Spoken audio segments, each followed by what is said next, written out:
பரசுராமர். அதனால் அவதாரத்திலேயே இது ஆவேச அவதாரம்னு சொல்லப்படுறது. அவதாரங்கள்லேயே 3 விதமாக சொல்லப்படுறது. ஆவேச அவதாரம், அனுப்பிரவேச அவதாரம், அம்சாவதாரம் அப்படின்னு 3 விதமாக பூர்வர்கள்லாம் அனுபவிக்கிறார். ஆவேச அவதாரம் அப்படிங்கும் பொழுது பரசுராமர் ஆவேச அவதாரம். பெருமாளுடையதான ஆவேசித்து, பெருமாள் அவர் மேலே ஆவேசித்து சில காரியம் நடத்துவதற்காக அந்த காரியம் முடிஞ்ச உடனே இவரை மறுபடியும் தபசுக்கு போயிடுவார். அந்த மாதிரி வந்த உடனே ராமனை கூப்பிடுன்னு ராமனை பார்த்து, ராமா நீ என்னமோ வில்லை முறிச்சுட்டியா, நான் ஏற்றும் பொழுது வில்லை முடிச்சுட்டேன்னு கேள்விப்பட்டேன். அது ரொம்ப வருஷ காலமாக அவன் வச்சுட்டு இருக்கான். அந்த தனுஷை துருபிடிச்சி போயிருக்கும், ரொம்ப பயசாக இருக்கும். அதனால் நீ எடுக்கவும் அது உடஞ்சிடுத்தோ, நான் ஏற்றேங்கிற பேரில் நீ வீரன் நினச்சிக்காதப்பா. உண்மையாக நீ வீரனாக இருந்தியானா என்னிடத்துல இருக்கக்கூடிய விஷ்ணு தனுஷில் நீ நான் ஏற்று, நான் ஒத்துக்கிறேன். இதில் நான் ஏற்றி உன்னுடையதான பானத்தை இதில் நானை சுற்றி அந்த பானத்தை ஏற்றி பிரயோகிக்கிறதுக்கு சித்தமாக இரு, நான் ஒத்துக்கிறேன் உன் வீரத்தை, இதை கையில் பிடி அப்படிங்கிற. அவர் தனுசு தானே, விஷ்ணுவனுடைய அவதாரம் தான் ராமன். ராமனுடைய தனுஷை அவர் பரசுராமர் விஷ்ணு தனுசுங்கிறார், அவ்வளவுதான். விஷ்ணு தனுஷை விஷ்ணுவிட்ட கொடுத்தார், ராமனிடத்தில் கொடுத்தார். ராமன் அது கையில் வாங்கி அழகாக நான் ஏற்றி பானத்தை பிரயோகிக்கும்படியாக கொண்டு வந்துட்டான். அப்போ உடனே நாம வெறுமை ஒன்று சோதிச்சப்பா, உன்னை பற்றி எனக்கு தெரியாதா, நீ தான் பகவானா, நீ அவதாரம் பண்ணியிருக்க அப்படிங்கிறதெல்லாம் சொன்ன உடனே ராமன் கேட்டார், அது சரி, இப்போது நான் ஏற்ற சொல்லிட்டேன், அம்பு பிரயோகம் பண்ணுறதுக்கு சித்தமாக இருக்கேன், இதுக்கு ஏதாவது ஆகாரம் கொடுக்கும் அப்படின்னு சொன்ன உடனே பரசுராமர் தன்னுடையதான பாரத்தை பூர்த்தியாக அந்த பானத்துக்கு, ராம பானத்துக்கு அர்ப்பணம் பண்ணுறார். என்னுடைய தபஸை பூர்த்தியாக நான் கொடுக்குறேன். அதே மாதிரி என்னுடையதான புண்ணிய பலன்கள், இத்தனை காலம் பண்ணினதான புண்ணிய பலத்தை இந்த ராமபானத்துக்கு நான் அர்ப்பணம் பண்ணுகிறேன் அப்படின்னு உடனே பெருமாள் ஏற்றுனுட்டார். பரசுராமர் அதுக்கப்புறம் மறுபடியும் அவர் தபஸுக்கு போயிட்டார். இந்த அவதாரத்துக்கு ஆவேச அவதாரம் அப்படின்னு பேர். அதனால் பானம் அப்படி எடுத்து தொடுக்கிறதுக்கு வந்துட்டானா அதுக்கு ஆகாரம் கொடுக்கணும். இலக்கு இல்லாமல் அந்த பானம் புறப்படாது.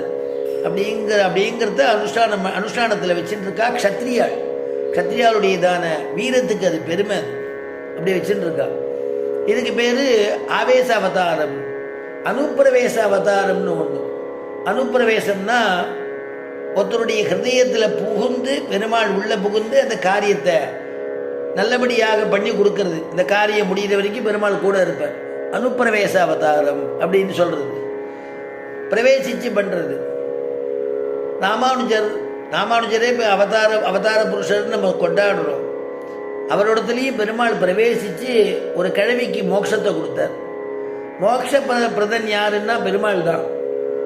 ஆனால் ராமானுஜரே மோட்சம் கொடுக்க முடியுமா ஆச்சாரியன்னா ஒரு உபாயத்தை காமிப்பா ஆச்சாரியாள். பெருமாள்கிட்ட போகும்படியான ஒரு புருஷகாரம் சிபாரிசு பண்ணக்கூடியவா ஆச்சாரியாள். அவளே சில சமயத்தில் மோட்சத்தை உனக்கு கிடைக்கும் போ அப்படின்னு மோட்சம் கொடுத்துட்டேன்னா பெருமாளாக கொடுக்கறது. ஆவேசிச்சு பண்ணுறது, அதாவது அனுப்பிரவேசிச்சு பண்ணுறது பெருமாள். அந்த மாதிரி ராமாயணத்திலே பார்த்தேன்னா உத்தமமான லோகத்தை நான் உனக்கு கொடுத்துட்டேங்கிறார் மதங்கர் சபரிக்கு. அதனால் நீ கவலைப்படாத, உனக்கு மோட்சம் கிடைக்கும் அப்படின்னு அவர் வாக்கு கொடுத்துட்டார். அவ எப்போ இப்போ உங்க கூட வந்துவிட்டுமான்னா, இப்போ என் கூட வரப்படாது. இங்கே ஸ்ரீமன் நாராயணனே ராமனாக அவதரிச்சிருக்கான். அவள் இந்த பக்கமாக தான் வரப்போகிறான். வரும்பொழுது நான் இருந்தேன்னா மதங்கருடைய ஆசிரமம் எங்கே இருக்குது அப்படின்னு கேட்டு நம்முடைய ஆசிரமத்துக்கு வருவான். ஆனால் இப்போ நான் இங்கேருந்து புறப்படுறதுக்கு காரணம் என்னென்னா சபரியை பார்க்கணும், சபரியுடைய ஆசிரமம் எங்கே இருக்குதுன்னு கேட்டுட்டு அவன் வரணும். அந்த ராமலக்ஷ்மணாளுக்கு நீ கைங்கரியங்கள் பண்ணு, அவளை திருப்திப்படுத்திட்டோ அவளுடைய உத்தரவு பெற்றுட்டு நீ என்னிடத்துல அடையலாம் அப்படின்னு கிளம்பிட்டார் இல்லையா மதங்கர். நான் இங்கே இருக்கேன் அப்படிங்கிறதுக்கு காரணம் எது அப்படின்னா, இங்கே இருக்கக்கூடிய நான் பண்ணிட்டு இருக்கக்கூடிய யோகாக்னி, எந்த யோகாக்னியில் நான் மறையிறேனோ, சரீரத்தை தியாகம் பண்ணுறேனோ அந்த அக்னி அப்படியே இருக்கும். நீ காஷ்டம் சேர்க்கணுங்கிற அவசியம் இல்லை, ஜொலிச்சுட்டே இருக்கும் எப்பொழுதும். அதனால் அது ஞானத்தில் கூட அப்படி தான் சொல்லுவாள். பரம்பரை ஞானங்கிறது அஞ்ஞானத்தினால மறைஞ்சிருக்கும்.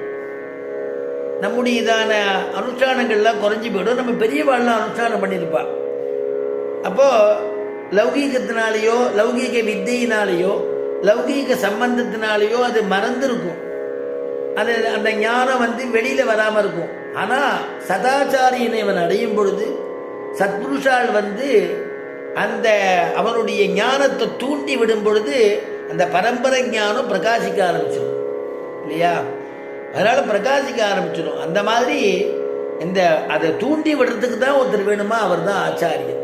நம்முடைய ஞானத்தை பிரகாசிக்கும்படியாக பண்ணக்கூடியவா ஆச்சாரியன். ஒருவன் ரொம்ப கஷ்டப்பட்டு இருக்கான், ஏழ்மையில் இருக்கான். அந்த வீடு உள்ளே போய் எல்லாம் உத்தரமெல்லாம் கீழே விழுந்து கிடக்கு, கட்டடம் சரியில்லை, சாப்பிட்றதுக்கு வழி இல்லை.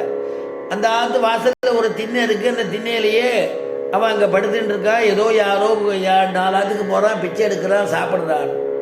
ஒரு சாமியார் மாதிரி ஒருத்தர் வந்தார். என்ன மாதிரி இப்படி கஷ்டப்படுறியேன்? அவர் ஞான திருஷ்டி உடையவர். இல்லை, இது எங்கள் வீடு, எனக்கு இப்போ பந்துக்களும் கிடையாது, ரிப்பேர் பண்ணுறதுக்கு எனக்கு காசும் கிடையாது, நான் இப்போ பிச்சை எடுத்து சாப்பிட்டுட்டு இருக்கேன், அவ்வளோதான் அப்படின்னு. நீ எந்த திண்ணையில் படுத்துட்டு இருக்கியோ அந்த திண்ணைக்கு கீழே அவள் நிறைய சொர்ணத்தை வச்சு பானையில் வச்சிருக்காப்பா அப்படின்னு சொல்லிடுறாரு அவர். அதை வச்சு நீ பொழைச்சிக்கோ, தர்ம காரியங்களை பண்ணினார். அதை எடுத்து பார்த்தா அந்த மாதிரி இருக்குது. அதனால் நம்ம இடத்துலையே நமக்கு எது இருக்கோ அது நமக்கு தெரியாது. அதுக்கு சொல்லிக் கொடுக்கறதுக்கு ஒரு ஆச்சாரியனோ பெருமாளுடைய அனுகிரகமோ நமக்கு வேணும். அப்புறம் தான் இது இன்னதுன்னு தெரியும் நமக்கு. அதை வச்சுட்டு அவன் நல்லபடியாக இருப்பான். அந்த மாதிரி நம்முடைய ஞானத்தை எப்படி தூண்டி விடுறதுக்கு ஆச்சாரியால் கிருபை பண்ணுறாளோ அந்த மாதிரி இந்த ஆச்சாரியன் சொல்கிறார், மதங்கள் நான் இருக்கேங்கிறதுக்கு இந்த அக்னி ஜொலிச்சுட்டே இருக்கும். என்னுடையதான மத உரியினுடைய ஈரம் காயாது. இந்த அடையாளத்தை ஞாபகம் வச்சுக்கோ. அதனால் நீ ராமனை ஆராதிச்ச